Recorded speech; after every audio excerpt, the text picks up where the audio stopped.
سلام دوستان، توی این پست من میخوام به این موضوع خیلی مهم، اینکه شاید سوال خیلی از دوستان باشه، اینکه چه تفاوتی بین روش ASC و روش LRFT وجود داره. در کل ما تو روش‌های طراحی دو تا روش داریم که یه روش یکم قدیمی‌تر که به قول ما همون ASC و یه روش هم که جدیدتر همون LRFT. روش ASC همون Allowed Stress Design روشیه که طراحی مقطع ما بر اساس تنش مجاز انجام میشه و روش LRFT هم که روش ضرایب بار و مقاومت که یکم جدیدتر و خیلی هم مهندسی تره. حالا ما جلوتر میریم و بهش میپردازیم میبینیم که چه تفاوتی بین این دو تا روش وجود داره. خب روش تنش مجاز، همونطور که قبلا بهتون گفتم، روش تنش مجاز طراحی رو بر اساس تنش مجاز مقطع انجام میده. حالا تنش مجاز مقطع چیه؟ ما یه تنش واردی داریم که این تنش وارده برعکس روش LRFT بدون ضریب وارد میشه. یعنی اگه شما 40 تن بار مردی دارین، اون 40 تن وارد میشه و ضریبی بهش وارد نمیشه. این تنش وارد ما باید کوچکتر یا مساوی FY در اومگا باشه. حالا FY و اومگا چیه؟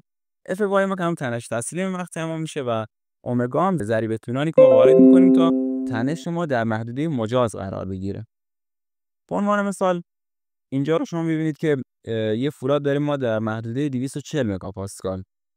240 مگاپاسکال تنش تسلیم این مقطع. حالا ما اینو تقسیم بر یک عددی که اینجا مثلا می‌بینید شما 1.67 می‌کنید.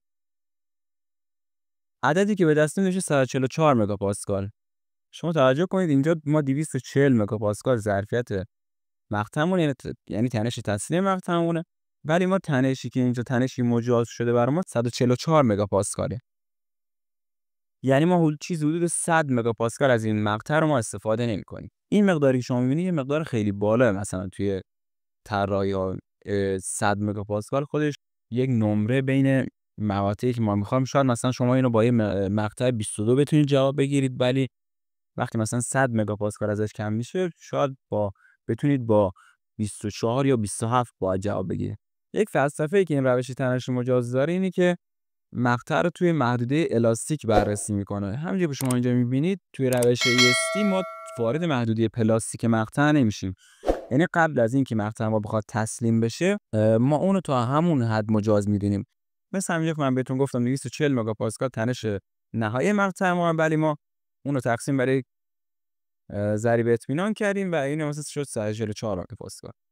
همین موضوع این باعث شد که مثلا پروژه‌ای که ما طراحی می‌کنیم یکم غیر اقتصادی‌تر بشه. همین موضوع باعث شد که روش LRFT کم کم تو آیین‌نامه‌ها بیاد، روشی که یکم مهندسی‌تر و یکم اقتصادی‌تر شد به نسبت روش AST. حالا روش ضرایب بار و مقاومت یا هم LRFT چیه؟ توی این روش ما مقطع رو تا ناحیه پلاستیک مورد بررسی قرار میدیم و تقریباً حدود 80 یا 90% ظرفیت مقطع رو ما اینجا استفاده می‌کنیم. توی این روش ما پذیرفتیم که هم ممکنه بارهای وارده ما یکم بالاتر باشه و هم ممکنه مقاومت اسمی ما یکم کمتر از مقاومتی که ما مشخص کردیم باشه. سر همین ما یک ضرب بار رو به بارهای واردمون وارد می‌کنیم که اینجا اگه شما دقت بکنید اینجا من گذاشتم ترکیب بارهای LRFT رو. مثلا شما 1.14 ددلود رو دارین یا مثلا ترکیب بار دوم 1.2 ددلود و 1.6 لایو لود که می‌بینید که یک ضربی اینجا بهش ما اختصاص میدیم تا بیشتر از اون مقدار واقعی به نظر بیاد که این ضرب یکم خیال ما رو نسبت به بارهای وارده راحت می‌کنه. و اینجا هم توی مقاومت اسمی ما تو مقاومت اسمی هم این احتمال رو میدیم که ممکنه اون مقاومت ما مد نظرمونه از اون یکم کمتر باشه، حالا بنا به دلیل مشکلات اجرایی یا مثلا فولاد ممکنه یکم استاندارداش رعایت نشه و خیلی از مسائل دیگه. سر این مسئله ما ضریب کاهش مقاومت داریم که اینجا اگه دقت کنید ما یه فی داریم که حدود 8 تا نزدیک 9 معمولا گذاشته میشه. توی روش LRFT ما دقت بسیار بسیار بسیار بالاتری نسبت به روش AST داریم و همین موضوع باعث میشه که پروژه ما یکم اقتصادی تر و یکم به صرفه تر در بیاد به نسبت AST. و همین موضوع باعث شد که کم کم آیین‌نامه‌ها طراحی‌ها رو به سمت LRFT ببرن و AST تقریبا میشه گفت از مدار طراحی‌ها خارج شده.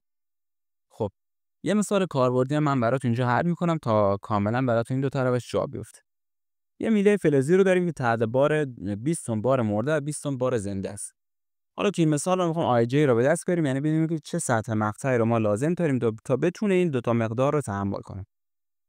خب اول تو روش LRFT اون رو مورد بررسی قرار میدیم.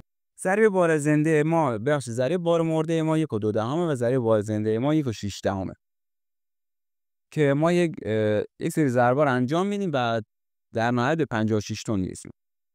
56 تن رو ما تبدیل واحد انجام میدیم و اون رو به کیلوگرم میرسونیم.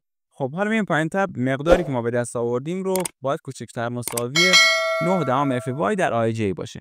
حالا میایم پایین‌تر، آی جی رو اینجا شما مساوی می‌کنید با 56000 کیلوگرم تقسیم بر 9.2400 یا همون اف وای ما، که در نهایت عددی که به دست میاد میشه 25.92 سانتی متر مربع.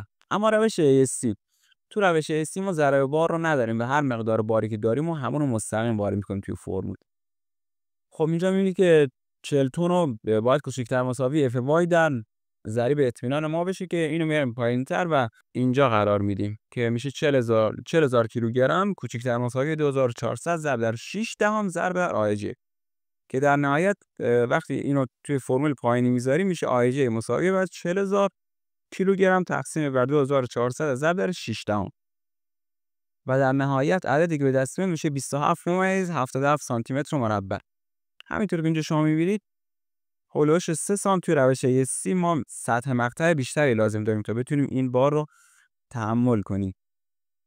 حالا شما اینو وقتی توی یه پروژه بزرگ در نظر بگیرید میبینید که اختلاف فاحشی بین این دو تا روش وجود داره و همین باعث میشه که توی آیین‌نامه‌ها ما از LRFD بخوایم استفاده کنیم تا پروژه‌مون اقتصادی تر و یکم نزدیک به واقعیت باشه و ما از ظرفیت کامل مقطعمون بتونیم استفاده کامل رو ببریم. اگر این ویدیو برات مفید بود این ویدیو رو لایک کن و کانال ما رو سابسکرایب کن و این ویدیو رو بفرست برای دوستای عمرانی تا اونام تفاوت AST و LRFD رو متوجه بشن.